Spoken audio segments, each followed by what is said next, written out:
रूस और यूक्रेन के बीच पिछले 3 साल से चल रहे युद्ध पर विराम के लिए अमेरिका की मध्यस्थता में सऊदी अरब में कई दौर की बातचीत हो चुकी है और अगले 1 से 2 दिन में अगली वार्ता की उम्मीद है।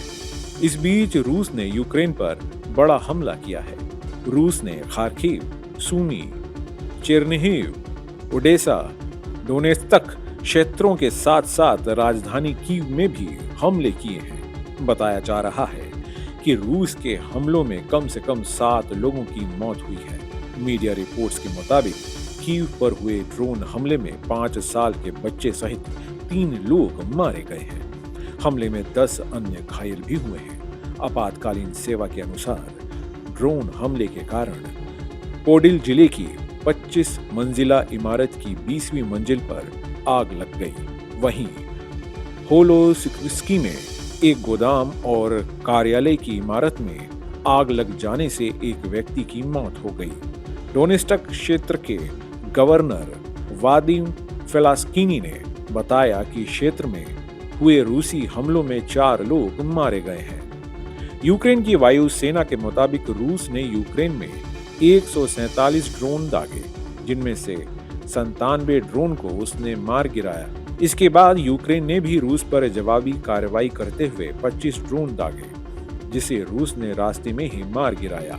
यूक्रेन की राजधानी कीव पर यह हमला ऐसे समय हुआ है जब अमेरिका की मध्यस्थता में सऊदी अरब ने दोनों देशों के बीच युद्ध खत्म करने के लिए अगले 1 से 2 दिन में अगले दौर वाले वार्ता संभव है।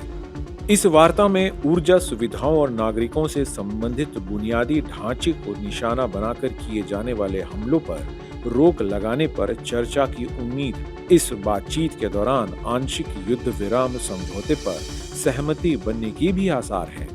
गौरतलब है कि यह हमला रूस और यूक्रेन के एनर्जी इंफ्रास्ट्रक्चर पर हमलों पर 30 दिन के युद्ध विराम के 1 हफ्ते से भी कम समय में हुआ है। रूसी राष्ट्रपति व्लादिमीर पुतिन और अमेरिकी राष्ट्रपति डोनाल्ड ट्रंप के बीच बातचीत के बाद क्रेमलिन ने 18 मार्च को युद्ध विराम पर सहमति जताई थी, लेकिन इससे मॉस्को के यूक्रेनी शहरों पर हवाई हमले रुके नहीं हैं। रूस के ताजा हमले पर तंज कसते हुए यूक्रेन प्रशासन ने कहा है कि रूसी ने आज एक बार फिर से अपनी शांति की इच्छा प्रदर्शित कर दी है। साथ ही उनका कहना है कि रूस की ओर से किसी भी युद्ध विराम समझौते को बनाए रखने पर कोई भरोसा नहीं है।